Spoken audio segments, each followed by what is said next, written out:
이 히브리서 9장의 말씀을 이제 오늘 세 번째 나누게 되는 것입니다. 수요일 날 히브리서 9장 1절부터 10절의 말씀을 나누었죠. 그곳에는 1절부터 10절에는 이 땅 위에 세워진 성막이 하나님 보좌 우편에 앉으셔서 보좌 우편에 앉으신 예수님께서 하늘에서 섬기는 참된 성소의 모형이고 그림자다. 쉽게 말해서 이스라엘 백성이 제사를 드렸던 그 성막은, 그 성소는 하늘에 있는 것에 모델하우스에 불과하다. 그러니까 이 땅에서 제사장들이 섬기는 이 모델하우스를 섬기는 제사장들보다 참된 성소를 섬기는 예수 그리스도께서 그 사역적인 면에서, 그 존재론적인 면에서 훨씬 더 우월하신 분이시다라는 사실을 밝히었죠. 그리고 11절부터 22절의 말씀을 통해서 히브리서 저자는 율법을 통한 첫 언약이 짐승의 피를 통한 죄사함의 은혜를 베푸는 것인데 그 효과가 한시적이었다. 매년 반복적으로 그 제사를, 짐승의 피를 흘려서 제사를 드렸어야만 됐고, 또 그렇게 짐승의 피를 흘려서 드리는 그 제사는 사람의 양심까지 깨끗하게 할 수 없다라는 이런 한계를 가지고 있었다라는 것이죠. 그런데 예수님께서는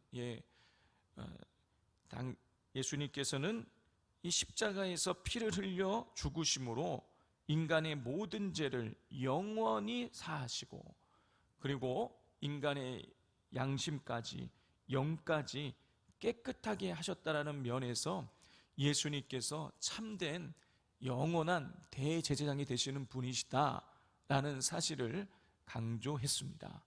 그리고 이제 오늘 이 9장의 결론 부분이라고 할 수 있는 것이지요. 자, 오늘 본문에는 이 죄를 사하기 위해서 이 땅 위에서 행해진 제사법과 예수님이 제사 드리는 방법을 비교하면서 예수님께서 참된 언약의, 새 언약의 중보자가 되시는 분이심을 드러내고 있습니다. 첫 번째로 하늘에 있는 성소의 모형, 즉 이 땅의 이 성막에서, 성소에서 드리는 이 제사법은 이 성소는 어떤 곳이냐? 짐승의 피로 이 성소 자체도 정결하게 해야 되는 곳인데 비해서 하늘에서 예수님께서 드리는 그 성소는 그럴 필요 없는 곳이라는 거예요. 그러니까 예수 그리스도께서는 이 짐승의 피로 정결하게 해야 되는 그 성소로 나아가신 것이 아니라 하나님이 직접 계신 하늘에 있는 그 성소로 직접 들어가셔서 우리의 죄를 속량하셨다라는 사실을 먼저 말합니다. 우리 23절, 24절 같이 읽겠습니다. 시작. 그러므로 하늘에 있는 것들의 모형은 이런 것들로서 정결하게 할 필요가 있었으나 하늘에 있는 그것들은 이런 것들보다 더 좋은 제물로 할지니라. 그리스도께서는 참 것의 그림자인 손으로 만든 성소에 들어가지 아니하시고 바로 그 하늘에 들어가사 이제 우리를 위하여 하나님 앞에 나타나시고 그랬어요. 예수님께서는 짐승의 피로 깨끗하게 해야 되는 그 성소, 하늘에 있는 모형에 그 성소에 들어가신 것이 아니라 우리의 죄를 사하기 위해서 하늘에 있는 하나님이 계신 성소로 나아가셨다. 우리를 중보하기 위해서 하나님 보좌 앞으로 나아가셨다라는 말씀이죠. 자, 두 번째로 이어서 히브리서 저자는 이 땅 위의 대제사장들이 자기 자신과 백성들의 죄를 용서하기 위해서 짐승의 피를 가지고 매년 지성소에 들어갔지만은 예수 그리스도는 자기 자신을 하나님께 제물로 드림으로 단번에 희생 제물이 되셔서 우리의 죄를 속량하셨음을 드러냅니다. 25절 26절 말씀 같이 읽겠습니다. 시작. 대제사장이 해마다 다른 것의 피로써 성소에 들어가는 것 같이 자주 자기를 드리려고 아니하실지니 그리하면 그가 세상을 창조한 때부터 자주 고난을 받았어야 할 것이로되 이제 자기를 단번에 제물로 드려 죄를 없이 하시려고 세상 끝에 나타나셨느니라 그랬어요.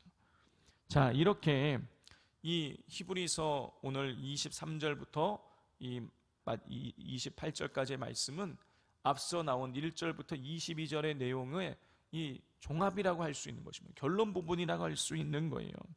자, 이 땅에서의 제사는 자기 자신의 죄도 사함 받아야 될 제사장이 짐승의 피를 가지고 반복적으로 매년 반복적으로 그 효과가 단회적인 그리고 인간의 양심까지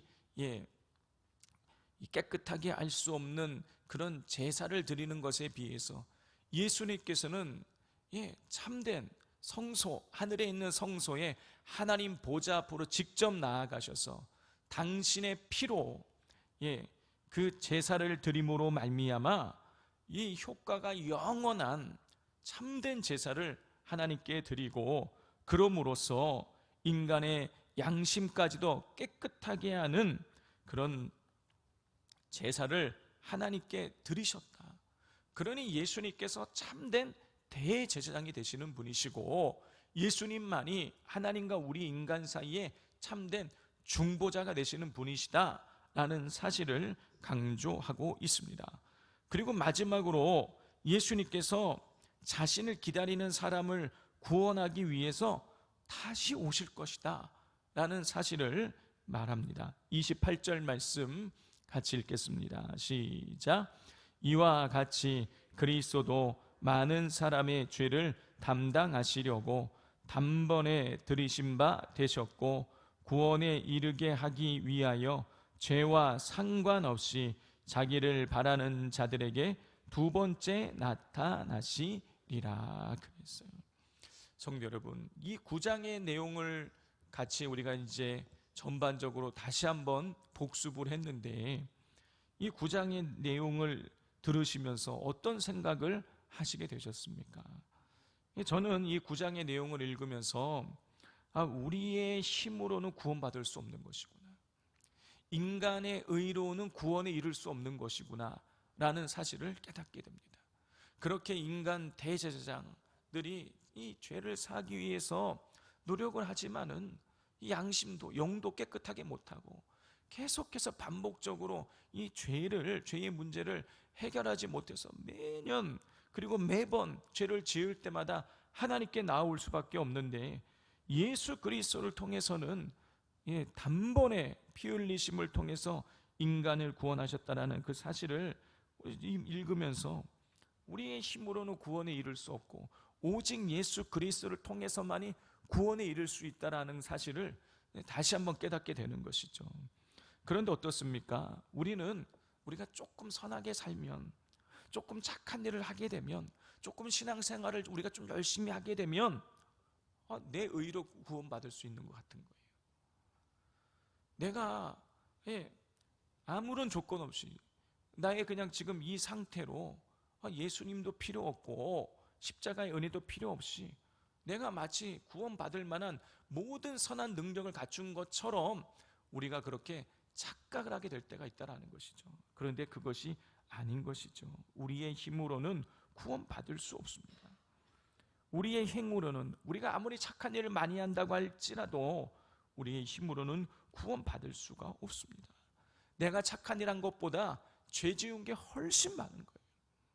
내가 하나님 앞에 조금 열심히 하는 그 순간보다 하나님 앞에 죄를 짓는 순간이 훨씬 많은 것입니다. 우리의 힘으로는 구원받을 수 없는 것이에요. 그러므로 자신의 피를 흘려서 단번에 우리의 죄를 속하여 주신 예수 그리스도의 십자가의 은혜가 필요한 것입니다. 십자가 없는 구원은 있을 수가 없는 거예요. 십자가를 우리가 뒤에 내버려 두고 나 혼자서 구원에 이를 수는 없는 것입니다. 이 사실을 우리가 분명히 깨닫고 오직 예수 그리스도 그 십자가의 은혜를 우리가 더 갈망하면서 또 구원의 은혜를 감사하면서 앞으로 더 굳건하게 믿음 생활에 나가실 수 있기를 주님의 이름으로 축복을 드립니다. 이 시간 우리 같이 기도하도록 하겠습니다. 기도하실 때 우리에게 예수 그리스도의 십자가의 구원의 은혜를 허락하시니 감사합니다. 하나님, 우리가 우리의 의로 구원받을 수 없음을 분명히 깨닫고 날마다 구원의 은혜를 찬양하며 감사하며 살아갈 수 있게 해달라고, 십자가 단단히 붙잡고 우리 천국을 향해 우리 믿음의 여정을 끝까지 하나님 올곧게 걸어 나갈 수 있게 해달라고 기도해 주시고, 오늘 또 금요 교구 리더 모임 종강 모임이 있습니다. 또 저녁에 금요 기도회가 있습니다. 우리 하나님께서 성령의 은혜 베푸셔서 하늘로부터 주어지는 놀라운 은혜를 누릴 수 있게 해달라고 기도해 주시고, 또 비전센터를 위하여서 교회학교 여름 사역을 위하여서 다시 한번 중보해 주시면 감사하겠습니다. 이 시간 주여 부르짖고 기도하겠습니다.